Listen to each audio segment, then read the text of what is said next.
이 문제를 고민하고 계신 부모님들한테 꼭 해드리고 싶은 말씀이에요. 대치동에 있으면 뭔가 좋은 기회를 눈앞에 두고 있는 것 같지만 서울대학교에 온 친구들 중에서 대치동에서 공부한 학생들의 비율은 10%도 안 돼요. 대부분의 케이스에서는 대치동 안 가고 해결할 수 있는 문제들이라고 생각해요.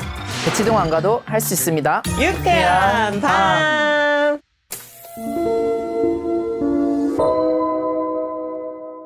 네, 안녕하세요. 저희는 공부법 유튜브 채널 서울대 쌍둥이 운영하고 있는 여호원, 여호용입니다.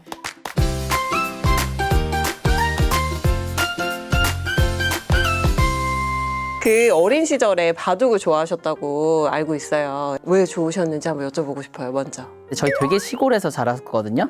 그래서 그때 당시에는 동네에 뭐가 없었어요. 동네에 딱 바둑학원이 처음으로 생긴 거예요. 그래서 당시에 이제 초등학교 1학년이었는데 거의 5년을 바둑을 하게 되었었습니다.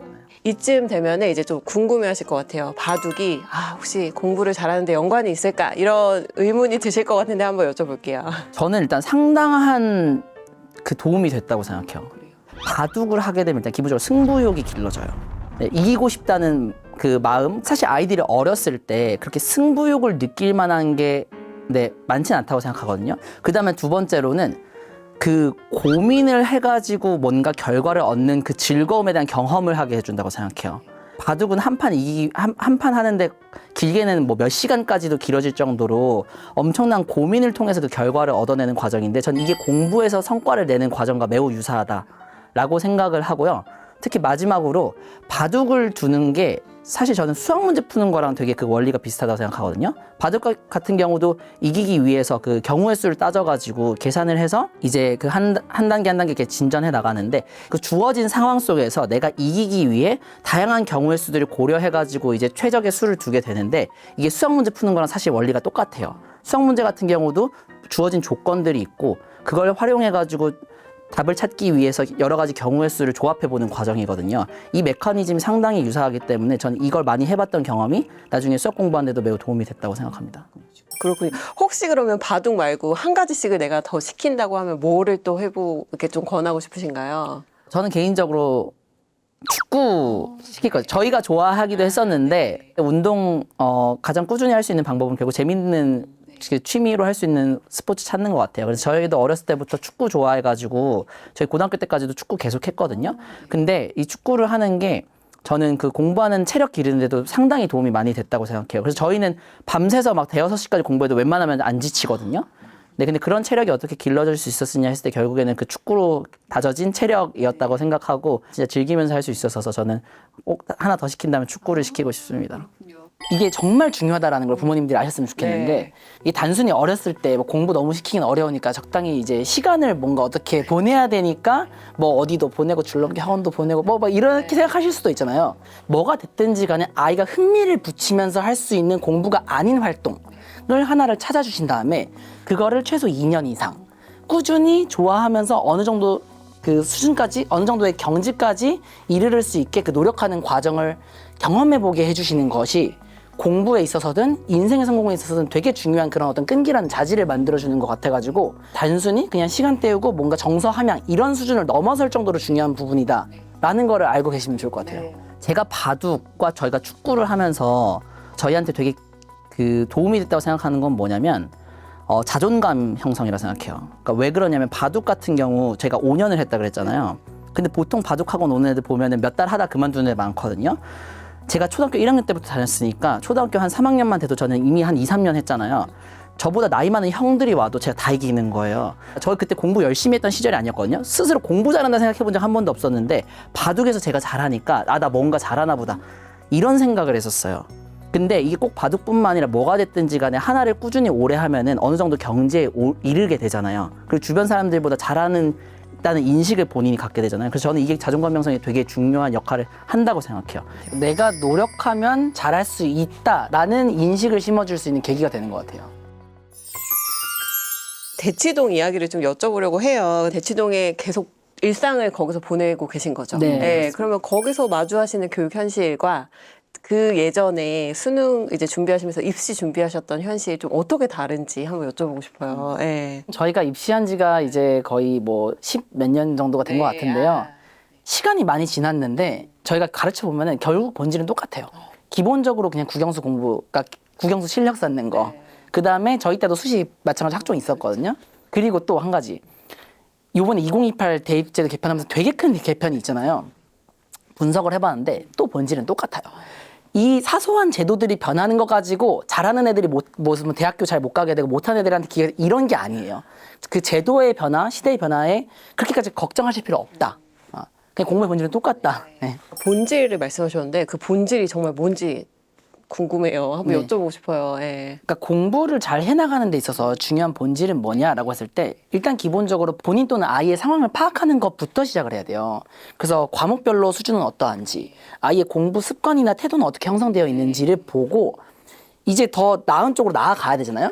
집에서 공부하는 방법도 있고 사교육을 받는 방법도 있고 이런 것들을 수준을 보고 나아가기 위한 방법을 찾아보고 이런 것들을 선택하고 시행착오를 겪어나가면서 점점 발전시켜 나가는 것이 결국엔 공부의 본질이거든요.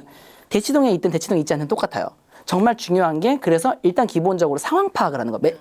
학생 자신이라면 메타인지라고 표현하는 거고 부모님이라면 아이의 상황을 진단하는 거죠. 그것부터 하고 이제 올바른 그러면은 공부 방법이 무엇인가에 대한 가치관이 정립돼 있어야 되고 이런 것들을 파악하면서 발전시켜 나가는 것이 결국엔 본질이다.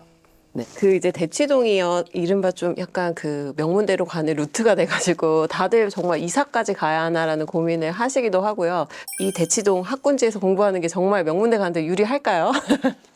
저희도 이제 그런 고민 상담을 많이 네. 해요. 그러니까 대치동에 가는 것에 분명한 장점과 분명한 단점이 있어요. 근데 부모님들께서 기본적으로 생각하실 단점에 대해서는 크게 생각을 못 하시는 경우들이 있는 것 같아요. 대치동의 장점 같은 경우는 많은 분들이 알고 계신 것처럼 좋은 학원들 많고 면학 분위기 좋고 뭐 이런 것들이잖아요. 근데 단점은 기본적으로 그러니까 부모님들께서 고민하시는 이유를 잘 생각해 보시면 돼요. 첫 번째로 비용 부담 그리고 직장 문제 이런 것들이 부모님 입장에서 단점이잖아요. 그리고 애들 입장에서도 보면은 친구들 다 이렇게 어떻게 보면 새로 사귀어야 되고 새로운 환경에서 학교 다녀야 된단 말이에요. 분위기가 다르잖아요. 적응 잘 못할 수도 있잖아요. 그러니까 이런 것들이 다 리스크고 그리고 또 나아가서는 많이들 우려하시는 그 대치동 분위기라는 게 있어요. 여기에서 자신감, 자존감 잃고 공부 정서 망가진 애들도 있단 말이에요. 그러니까 이런 것들은 다 단점이에요.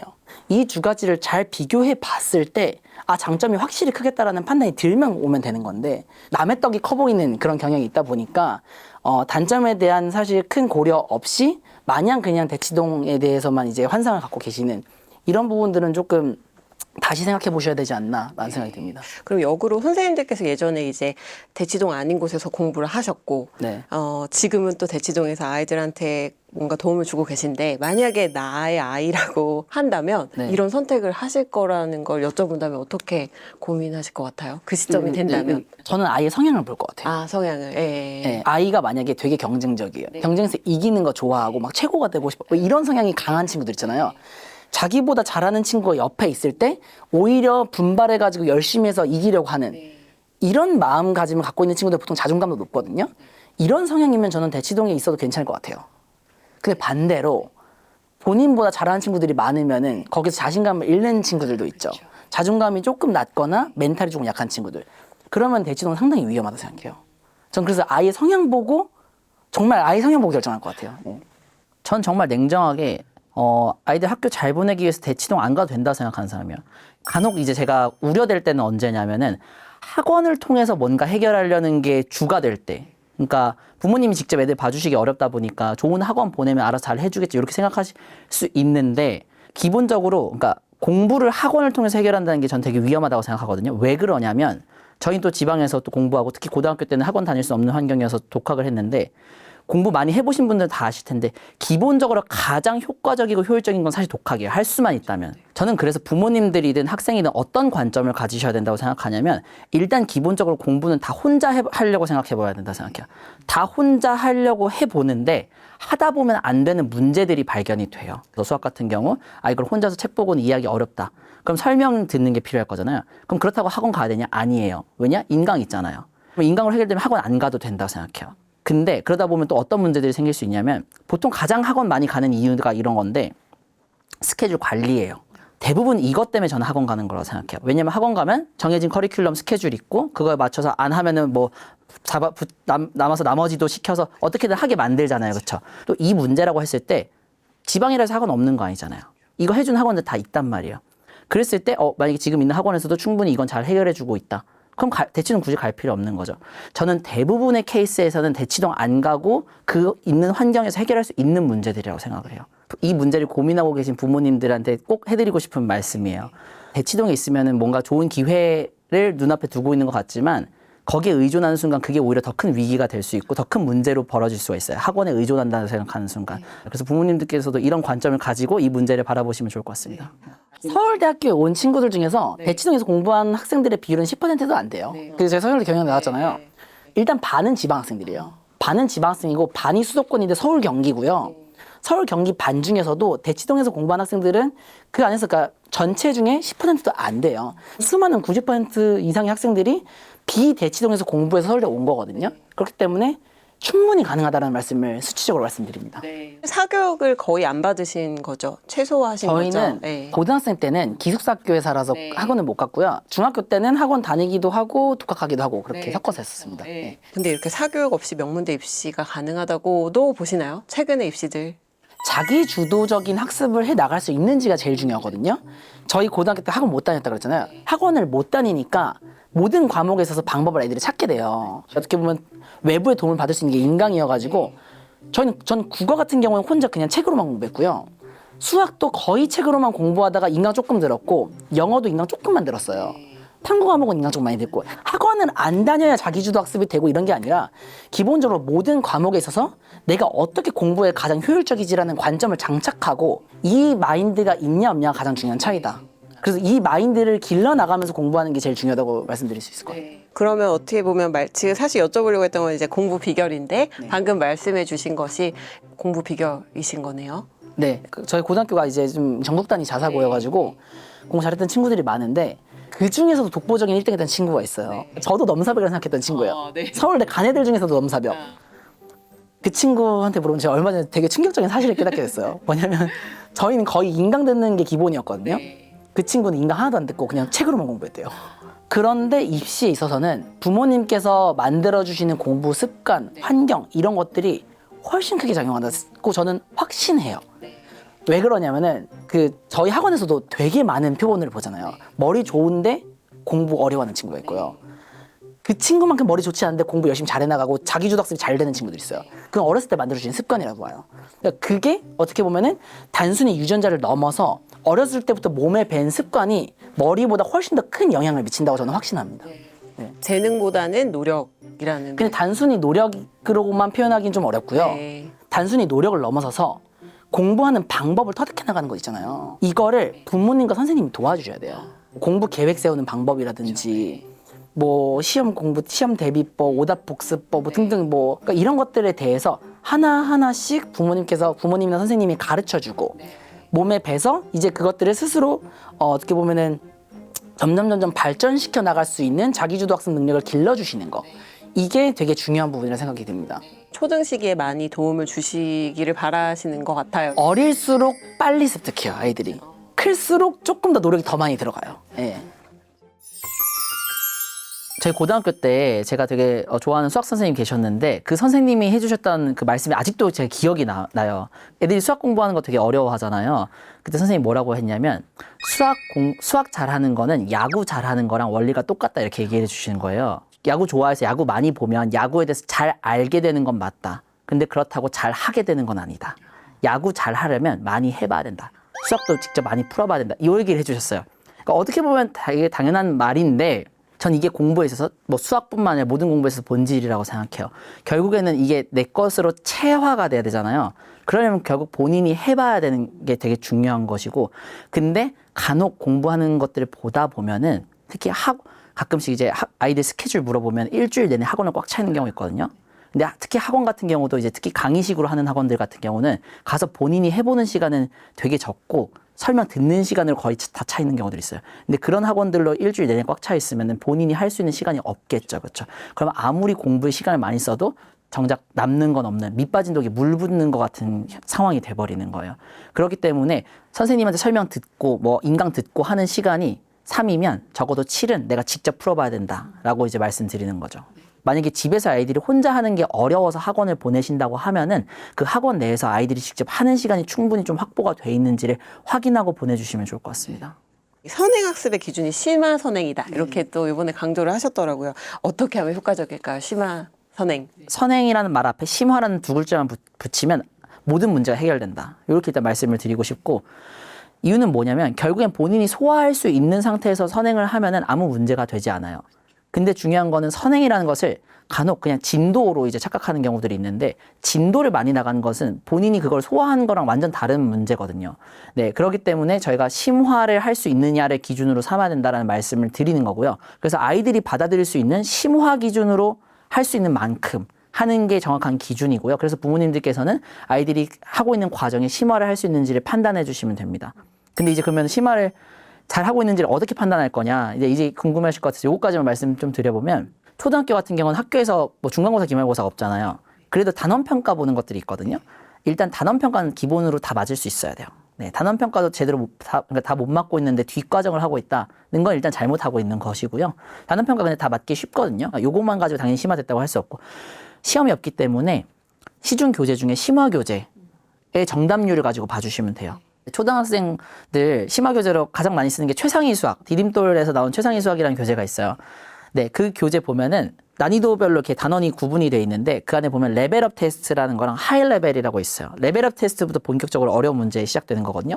레벨업 테스트 풀었을 때 한 80% 이상 스스로 바로 풀었을 때, 그리고 하이 레벨 같은 경우는 가장 어려운 파트인데 한 절반 이상 정도 맞힐 수 있는 수준이 됐다. 그럼 공부 심화 어느 정도 됐다, 이렇게 봐주실 수 있어요. 근데 만약 그게 안 됐다, 그럼 다음 과정을 넘어가지 말고 여기에 있는 심화에 집중해 주셔야 되고요. 만약에 혹시라도 진도가 너무 걱정되신다면 적어도 병행을 시켜 주셔야 돼요. 중학교, 고등학교는 훨씬 더 명확한데, 중학교는 학교 내신 기출문제 구할 수 있잖아요. 안정적인, 그러니까 100점에 가까운 90점 이상이 그냥 자연스럽게 나올 수 있어야 돼요. 그걸 기준으로 삼으시면 되고요. 마찬가지로 시중교재는 비슷한 기준으로 판단하시면 되고, 고등학교 같은 경우는 수능평가원, 전국연합 그 교육청 모의고사 기출문제 다 받으실 수 있거든요. 심지어 등급컷도 다 나와 있어요. 그거 풀려보셨을 때 높은 2등급 이상 나오는 거 기준으로 삼아주시면 됩니다. 그래서 이 기준으로 봤을 때 충분히 되어 있다라고 판단하시면 뒤에 선행 나가도 안심하셔도 되고요. 또 심화 선행하면 또 오해하시면 안 되는 게, 심화가 잘 되고 있는 상황에서 선행을 나가야 심화 선행이 되는 거고요. 그냥 이거 뭐 최상위 풀렸어, 그러니까 풀었으니까 넘어가고, 블랙라벨 풀었으니까 넘어가고, 또 이런 식으로 하면은 진도만 빼는 선행이랑 다를 바가 없습니다. 그래서 잘 다지면서 넘어가는 것 기준으로 선행학습을 시켜주셔야 된다. 마지막 하나 주의하셔야 될 점. 수학이 보통 아이들이 입시하면서 가장 어려워하는 과목이다 보니까 간혹 수학에만 너무 몰빵하시는 분들 계세요. 근데 수학 말고 나중에 국어, 영어도 발목 잡히는 경우도 많아요. 과목 간 밸런스 무조건 챙겨주셔야 되고, 국어, 영어도 충분히 그 이상의 실력을 갖추는 거에 먼저 집중해 주시고, 국어, 영어도 됐다고 하면 수학 거기서 더 나가는 거. 저는 이렇게 바라봐 주시면 좋을 것 같아요. 딱 한마디만 말씀드리겠다. 저희가 수많은 아이들 보잖아요. 심화 제대로 안 챙기고 진도만 뺀 애들 있잖아요. 절대로 90점 이상 안 나와요, 진짜. 중학교 2학년 학생이 고등학교 2학년 걸 하고 있어요. 학교 시험 보면 70점대 나오고 이래요, 진짜. 심화 제대로 안 된 애들. 너무나도 많은 케이스를 봤기 때문에 너무나도 중요한 부분입니다. 예. 사실 변수가 있잖아요. 고학년 되면 사춘기도 오고요. 네. 사실 두 분도 사춘기가 있으셨나요? 네, 저는 네. 좀 3학년 2학기 때 강하게 왔었고요. 아, 그래요? 그 시기에 어떤 말이 좀 힘이 되나요? 그 사춘기와 관련해서는 저는 명확한 해결책은 없다 생각해요. 다만 그 시기가 최대한 큰 문제 없이 빨리 지나가게끔 도와주실 수는 있다. 그거 뭐냐면은, 사춘기 겪고 있는 아이 보면은 되게 마음에 안 드는 부분 많으실 거거든요. 잔소리 많이 하고 싶으실 거예요. 최대한 좋은 말로 해보자라고 격려해 주시고, 이렇게 그냥 좀 하다 보면 아이가 부모님의 마음을 느끼게 돼요. 그러면은 본인도 조금이라도 더 잘하려는 마음 조금이라도 생기고, 그러다 보면 그 시기가 조금 더 빨리 최대한 문제 없이 지나간다 생각하는데, 거기서 만약 그렇게 해주시지 않고 마음에 안 드는 부분 공격적으로 얘기하시잖아요. 싸우고 관계 틀어지고 삐딱선 타요, 아이들이. 근데 그러면 훨씬 더 부작용도 크고 그 기간이 길어지는 것 같아 보여요. 그래서 방금 말씀드린 것처럼 최대한 아이 입장에서 존중하고 지지하고 부모님께서 참으시고 하면서 스무스하게 넘어가도록 노력하시는 게 최선인 것 같다. 그러다 보면 다 지나가게 돼 있습니다. 예. 그때만큼은 좀 부모님들께서 더 힘을 내셔야겠네요. 그 사실 결과적으로 공부는 아이들, 학생들 몫이긴 한데요. 그런데 이제 학생들 보면은 굉장히 이제 많은 시간을 공부를 해야 되다 보니까 그냥 나는 해도 안 될 것 같아, 이렇게 내 스스로 좀 자신의 한계를 규정짓는 친구도 있거든요. 좀 부모님이 이런 친구들한테는 어떻게 힘을 좀 주면 좋을지도 한번 여쭤볼게요. 네. 부모님께서 절대로 하지 않으셨으면 하는 부분이 아이에 대한 부정적인 얘기하는 거. 아이한테 하는 것도 그렇고 학원 상담하면서도 같이 있는데 아이에 대한 부정적인 얘기하시는 분들도 많이 계세요. 부모님 입장에서는 겸손함의 표현이라고 생각하시는 것 같아요. 아, 우리 아이가 이해력이 떨어져서 막 뭐 배우면 계속 까먹어요. 뭐 진도가 느려요. 이런 말씀들 많이 하시는데 그런 말씀을 하시잖아요. 아이가 스스로에 대해서 그렇게 진짜 규정 짓게 돼요. 그러면서 나는 해도 안 되는 애 내지는 하면 될까 이런 불안감을 갖게 되거든요. 설령 이해력이 정말 떨어지고 기억력이 떨어진다고 하더라도 부모님은 할 수 있다고 해주셔야 돼요. 그래야 아이가 어떻게든 해보려는 마음을 갖게 되고 마음의 안정감이 생기고 잘 되는 거지. 아이한테는 무한 신뢰를 보여주시려고 하는 스스로 계속 마인드 컨트롤하고 믿음을 보여주시는 게 좋을 것 같다라는 말씀 꼭 드리고 싶습니다. 그래서 부모님들께서 지금 조금 걱정되시고 조급하시더라도 좀 더 믿음을 가지고 마음의 여유 가지시고 아이들 응원 격려하시면서 한 단계씩 같이 나아가셨으면 좋겠습니다. 네, 알겠습니다. 오늘 이렇게 너무 소중한 시간 내주셔서 감사합니다. 고맙습니다. 저희 형도 서울대 갔잖아요. 저희가 그걸 해보니까 야 이거 도움 너무 많이 된다 라고 해가지고 말씀드리는 방법이니까 그걸 믿고 무조건 해주세요. 다릅니다. 이거 하면은 고등학교 올라와서 공부할 때 훨씬 수월해집니다. 공부 고민 다 해결해드리겠습니다. 유쾌한 밤.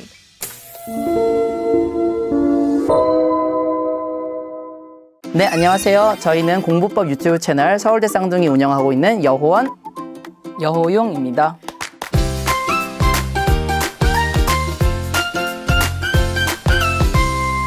요즘 아이들 IQ 검사 많이 해요. 지능 검사들. 아무래도 이제 공부머리가 궁금해서들 하시는 것 같은데 혹시 두 분도 해보신 적이 있을까요? 그때 한 103? 웹슬러 웹슬러 검사했었는데 한 130? 120 후반 정도 나왔던 것 같아요. 역시 내가 공부머리가 있구나 이런 생각 하셨을까요?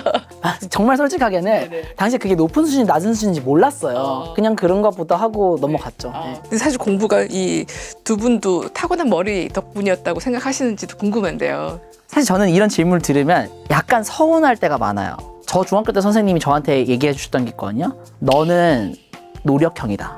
이런 얘기 저희는 진짜 치열하게 노력 많이 했었어요. 너 머리 줘서 잘 간 거 아니냐 이런 얘기 들으면 조금 서운하고 다시 얘기해서 머리 아무리 좋은 친구들이라도 노력 없이는 절대 잘 될 수 없습니다. 네. 저도 스스로 노력형이라 생각하거든요. 저는 이해력은 조금 괜찮은 편인데 기억력이 정말 떨어져요. 막 영화 보면 배우 이런 거 기억 하나도 안 나고 한 달만 지나도 스토리가 기억이 안 나요. 그래서 그거를 극복하기 위해서 정말 많이 노력했거든요. 그래서 저 결혼했는데 아내가 맨날 혼내요. 왜 말기했는데 맨날 까먹는다고. 자기 말을 귀담아 듣지 않냐고 막 뭘 하고. 저는 열심히 들었는데 진짜 까먹는 거거든요. 두 분에서는 공부가 가장 쉬웠을 것 같았지만 그렇지 않다고 또 하셨으니까 이 서울대 가려면 얼마나 공부해야 되는지를 좀 알려주시죠. 유퀴즈에 서울대 교육학과 교수님 한번 출연하신 적이 있어요. 그분 이제 교육에 대해서 완전 평생 연구하신 분이시잖아요. 그때 그 질문이 뭐였냐면 도대체 그 스카이 가는 학생들은 뭐가 다르길래 걔네들은 스카이 가는 거냐 했을 때 그 교수님이 한 말이 있어요. 걔네들은 목숨 걸고 하기 때문에 잘하는 거다. 이런 표현을 썼어요. 목숨 걸고 하는 사람을 누가 이길 수 있냐. 그러니까 저는 이게 딱 맞다고 생각해요.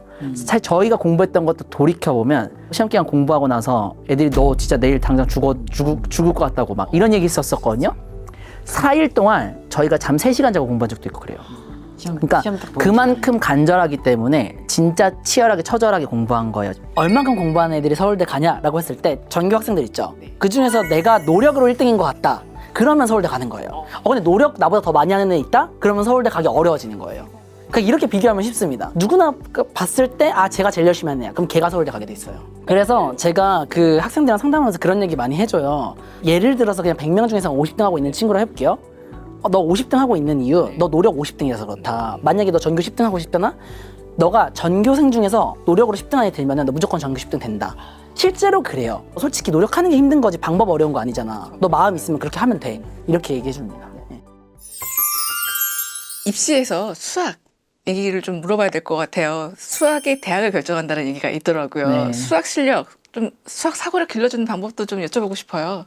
사고력을 기르기 위해서는 두 가지가 필요합니다. 네. 하나는 기본기고요. 두 번째는 끈기예요. 이 두 가지만 있으면 기를 수 있어요. 첫 번째로 사고력을 기르기 위해서 일단 기본적으로 개념이랑 기본적인 풀이법들이 있죠. 개념서, 그 다음에 유형서라고 불리는 것들. 요거는 무조건 탄탄하게 마스터 일단 해놔야 돼요. 이게 있어야 사고할 수 있는 재료가 생기는 거고요. 그래서 일단 기본을 충실하게 다지자. 두 번째, 그 다음부터는 끈기가 있어야 돼요. 어려운 문제 풀어야 되잖아요. 어려운 문제 풀었을 때 안 풀리면은 바로 포기하고 해설지 보거나 선생님한테 물어보는 애들 있잖아요. 이러면 사고로 길러지지 않고요. 어려운 문제 풀었는데 안 풀린다. 그러면은 2번이고 3번이고 어떻게든 스스로 풀어보려는 노력을 해야 돼요.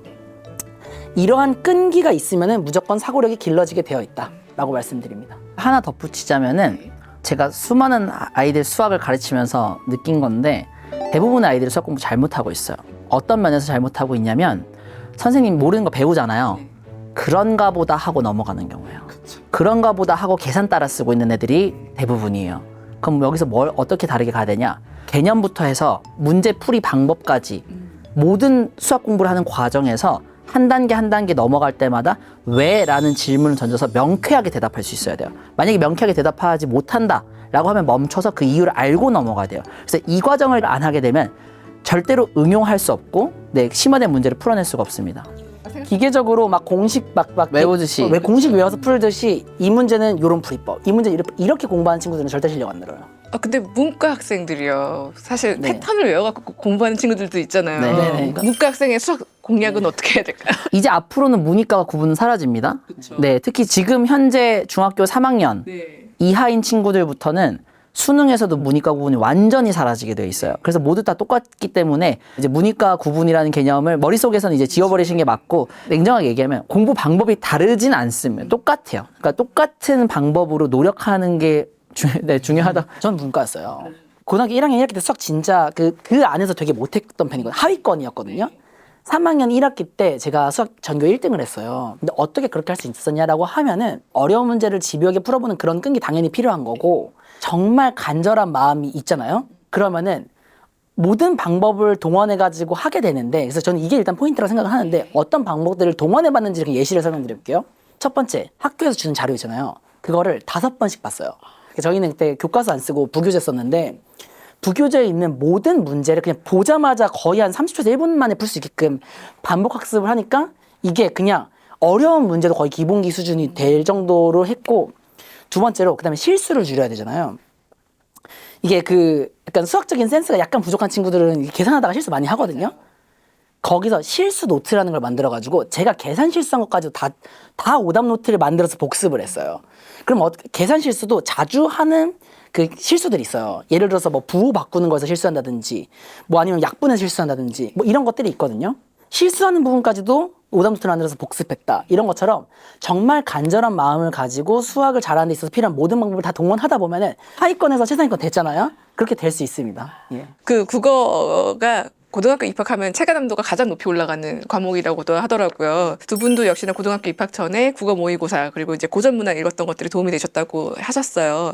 이것들이 이제 국어 정복에 좀 유효한 길이었는지도 여쭙고 싶은데요. 초중등 그 자녀를 둔 부모님들께 되게 강하게 추천드리는 두 가지가, 고등학교 올라가기 전에 모의고사 공부 최소 10개 이상 하고 올라가는 거. 고등학교 1학년 모의고사. 그리고 고전 문학, 그중에서 최소 고전 시가 교재 한 권 정도는 꼭 공부하고 올라가는 거. 이걸 말씀드리는데 아직도 유효하고요. 저희 형도 서울대 갔잖아요. 저희 형이 저희 부모님한테 동생들 이건 꼭 시키세요 라고 얘기했던 방법이고, 저희가 그걸 해보니까 야 이거 도움 너무 많이 된다 라고 해가지고 말씀드리는 방법이니까 이거 믿고 무조건 해주세요. 다릅니다. 이거 하면은 고전 문학 같은 경우는 옛날 사람들이 쓴 시, 소설 이런 거예요. 근데 이거는 학생들이 되게 많이 어려워하는 게 기본적으로 일단 쓰는 어휘가 달라요.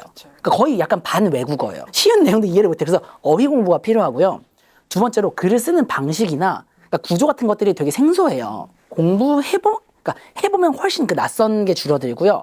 마지막으로 시대적 배경에 따라서 그런 문학 작품들이 만들어지게 돼 있거든요. 이걸 공부 한번 하면은 그 시대적 배경에 따른 어떤 소재라든지 이런 부분에 대한 이해가 한번 생겨요. 고등학교 올라와서 공부할 때 훨씬 수월해집니다. 저희가 고등학교에서 가장 고전했던 과목이 국어였거든요. 어렸을 때부터 책을 많이 안 읽어가지고 국어 때문에 가장 힘들어했었는데, 그때 저희 고등학교 2학년 때 국어 선생님이 저한테 해주신 말씀이 있어요. 누구나 따라할 수 있는 건데, 여름방학이었거든요. 매일 모의고사 1개씩 풀고 분석해라. 이거 그냥 시켰어요. 너무 놀랍게도 그때 한 달 하고 나서 제가 1등급 아래로 내려가 본 적이 없어요.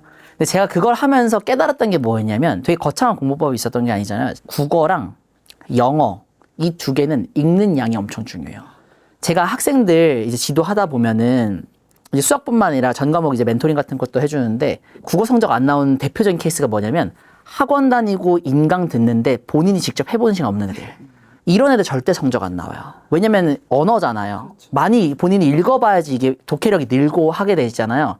근데 애들이 배우는 거에는 시간 많이 쓰면서 본인 직접 해보는 데 시간 안 쓰는 경우는 너무 많아요. 헛공부하고 있는 경우죠. 본인이 직접 해보는 걸 꾸준히 해야 되고, 그래서 만약에 고등학교 갔는데 내가 지금 1등급이 안 나온다. 그러면 일주일에 최소 모의고사 두 개 이상 1등급 나올 때까지 저는 꾸준히 풀고 반복하고 요거 꼭 해보셔야 된다고 생각합니다. 네. 저희 학원 학생 중에서 정말 유명한 국어 학원에 다니던 학생이 있었어요. 고등학생이었거든요.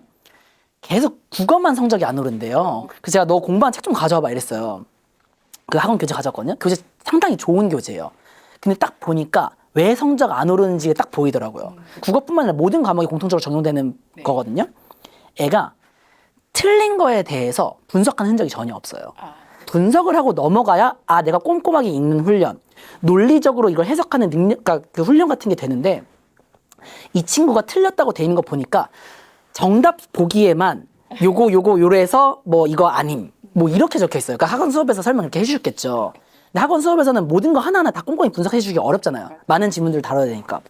야, 이러니까 너 밑 빠진 독에 물 붓고 있었구나. 이게 딱 보이는 거야.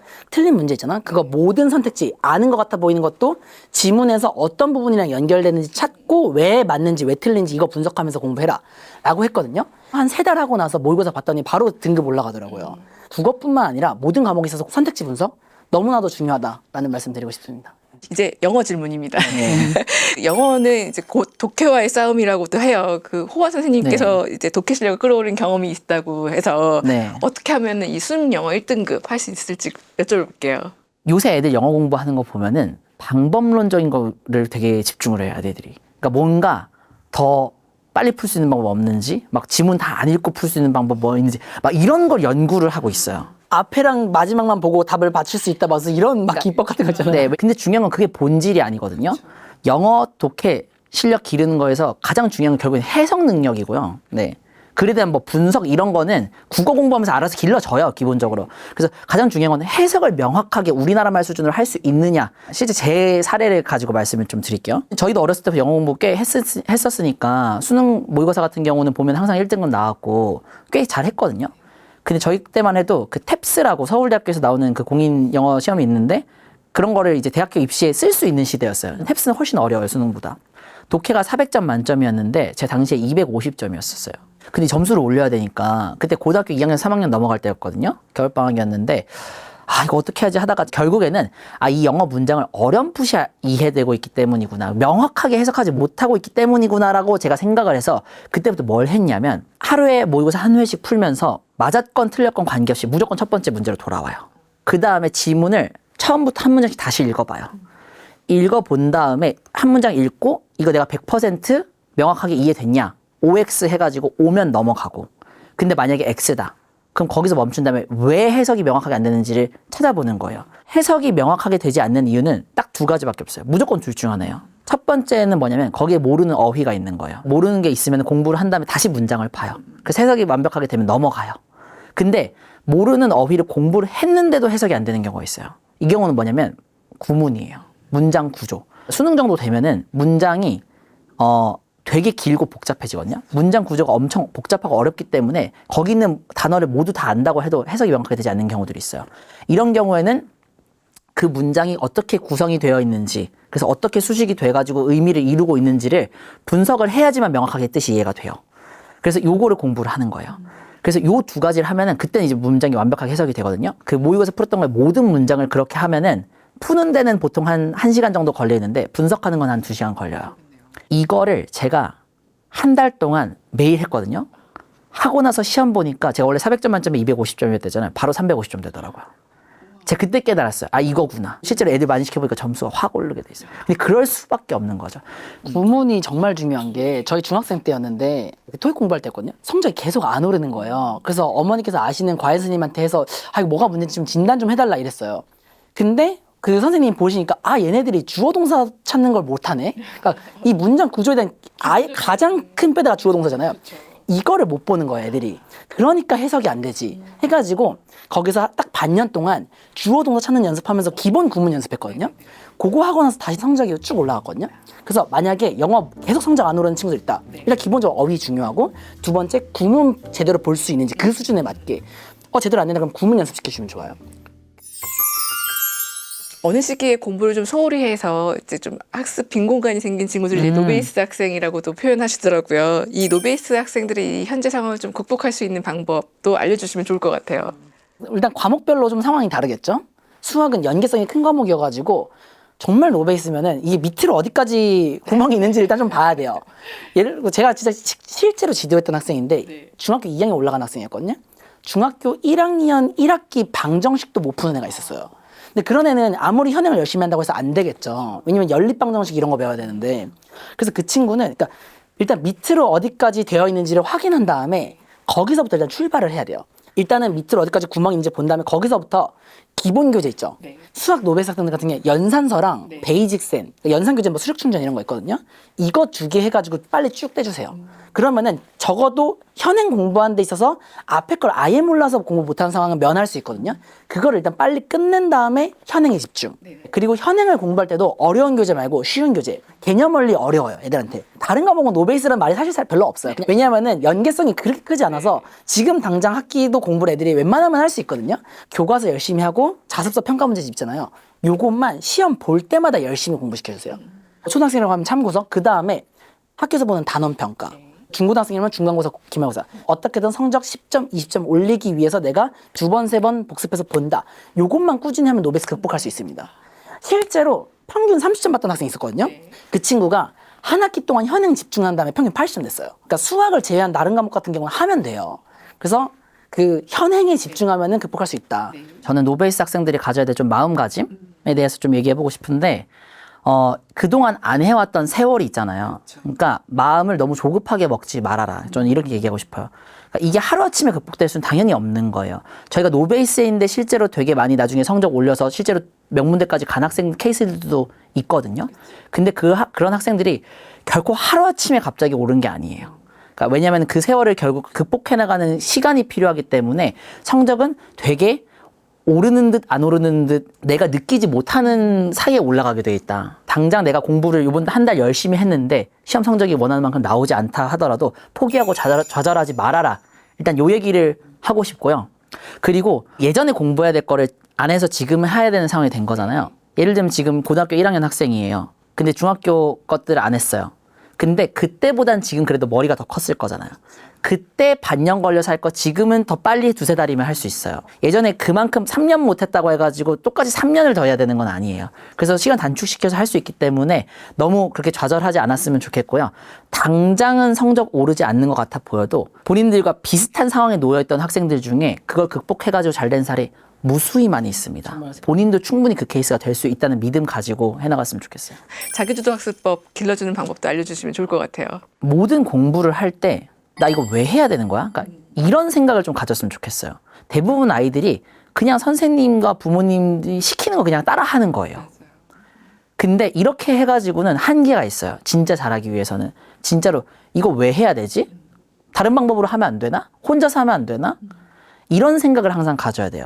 공부하는 모든 과정에 있어서 내가 그걸 해야 되는 이유와 목적을 명확하게 하고 공부해 나가면은 저는 자기주도 학습 충분히 가능할 거라 생각하고 있습니다. 저는 부모님들께서 자기주도 학습 능력을 길러줄 수 있는 좀 실천적인 방법을 알려드릴게요. 뭐 해보시면 좋냐면은 매 기간마다 뭐 적어도 한 달 아니면 일주일 목표를 정하고 계획을 세우는 거를 부모님 처음에 도와주세요. 예를 들어서 뭐 당장 그 초등학생들도 다 단원평가 같은 거 보잖아요. 단원평가 언제 뭐 다음 주 언제 있는데 그럼 우리 요거 공부해보자 하면 요거 공부하면 범위 뭐 이렇게 뭐 있을 거잖아요. 우리 목표는 요거 한번 풀고 시험 보기 전에 틀린 것만 한 번 더 풀어보는 거다 라고 해요. 그럼 분량이 나오잖아요. 근데 그러면 지금 뭐 일주일 남았으니까 우리가 월수금 뭐 5페이지씩 해보자. 그리고 마지막 시험 전날에 한번 복습하자. 예를 들면 이런 거 있잖아요. 계획을 같이 세워주세요. 그리고 그 과목별로 학원 숙제 같은 경우는 내가 정하는 건 아니잖아요. 미리 계획 세울 수는 없지만 시간을 그냥 정해놓는 거예요. 내가 학원 숙제하는 시간은 요때, 이런 식으로 해서 계획을 세우는 거를 같이 해주시다 보면은 아이들이 내가 뭔가 해야 될 일이 있을 때 목표를 정하고 그걸 목표를 달성하기 위한 계획을 세우는 방법이 이제 점점 익숙해져요. 자전거 탈 때 뒤에서 잡아주다가 놓잖아요. 계획 세우는 것도 같이 해주시다가 나중에 조금씩 이건 한번 해볼까? 하면 애들이 해요. 중학교 올라가서 시험 공부할 때 시험 계획 한 달짜리 세우는 거 이런 것도 처음에 못 하잖아요. 도와주세요. 한 시험 2번, 3번 보다 보면 아이들이 스스로 할 수 있게 되거든요. 옆에서 잘하는지 점검해 주시고 이러다 보면 자기주도학습 능력 기를 수 있습니다. 어머니께서 저희한테 해주신 건데 대부분 요새 애들 학원 가잖아요. 하루 애들이 뭐 학교 갔다 오면은 그날 뭐 해야 될지 써보게끔 하는 거예요. 하루 계획. 명확하게 그냥 정해져 있어도 오늘 뭐 할지를 요새 플래너 잘 나와 있으니까 플래너를 활용할 수도 있고요. 아니면 그냥 노트 한 거 A4 용지에다가 쓰게 할 수도 있고 초등학생 때는 복잡하게 거창하게 생각하실 필요 없고 그냥 그날 할 거 써봐라. 그 다음에 하나씩 한 다음에 체크해라. 요것만 그냥 일단 시켜주시고 이걸 매일 하는 습관을 들여주시는 거고요. 그 다음에 한 초등학교 고학년 되면은 이번 주에 해야 될 거 한번 써볼까? 이렇게 해주시는 거예요. 그럼 이번 주에 해야 될 거 대략 애들이 예상을 쓸 수 있잖아요. 이걸 이제 또 한 1, 2년 정도 해주다 보면은 나중에 중학교 가서 시험 공부할 때 요번 달 할 거 써보자. 이게 될 수 있어요. 이게 자연스럽게 시험 공부할 때 계획 세워서 하는 걸로 자연스럽게 이어지게 돼 있어요. 근데 이걸 어렸을 때부터 해본 애들이랑 안 해보다가 갑자기 하려고 하는 거랑 완전 달라요. 당연히 해야 될 거에서 미리 써봐야 되는 거지에 대한 인식이 생겨요, 애들이. 이 영상 보시는 분들, 네, 꼭 한번 해보셨으면 좋겠습니다. 어렵지 않아요. 시켜보면 됩니다. 네, 맞아요. 공부법 여쭤봤는데 마음을 잡는 방법부터 시작 실질적으로 해볼 수 있는 공부법까지 다양하게 알려주신 것 같아서 도움이 많이 됐을 것 같고요. 저희 육태한반 독자분들에게 인사 말씀 부탁드립니다. 지금 시청하고 계신 많은 학부모님들께서 이제 자녀들 그 공부 문제 때문에 아마 고민이 되게 많으실 것 같은데 저희가 수많은 학생들을 다년간 지도하면서 느꼈던 거는 안 되는 아이는 정말 없어요. 그렇기 때문에 우리 아이 될까? 이런 생각을 부모님부터 일단은 좀 바꾸셔서 우리 아이 하면 무조건 된다를 정해놓고 그냥 생각하시면 좋을 것 같고요. 부모님의 믿음이 아이에게 되게 큰 힘이 되거든요. 그래서 아이들이랑 대화하면서 항상 믿어주기로 결심하신 거 아이들이 느끼실 수 있게 해주시다 보면은 언젠가 부쩍 성장해 있는 아이들의 모습을 반드시 보실 수 있을 것이라 생각합니다. 저는 부모님들한테 꼭 드리고 싶은 말씀은 공부를 왜 하는지 한번 생각해 보셨으면 좋겠어요. 공부를 왜 하는지 생각해 보면 나중에 우리 아이들이 더 행복하게 잘 살 수 있도록 도움이 되기 위해서 하는 거잖아요. 그랬을 때 저는 이 긴 공부 여정도 불행하지 않으셨으면 좋겠어요. 그래서 공부를 해나가는 데 있어서 단순히 어떤 특정 목표를 정하고 그게 달성했으면 행복하고 달성하지 않았으면 불행하다 이렇게 생각하시는 게 아니라 내가 한 단계 한 단계 더 나아가고 있다. 우리 아이가 한 단계 한 단계 더 나아가고 있다라는 사실에 감동받고 행복함을 느끼실 수 있다고 하면은 이 긴 공부의 여정이 불행한 게 아니라 행복한 여정이 될 수 있다고 생각합니다. 그래서 우리 부모님들 걱정 많으시겠지만 우리 아이들 믿고 지지해 주시고 항상 응원해 주시다 보면은 분명히 좋은 결과 있을 것이라고 생각합니다. 이렇게 또 좋은 말씀 나눠주셔서 너무 감사합니다. 인사드릴게요. 감사합니다. 감사합니다.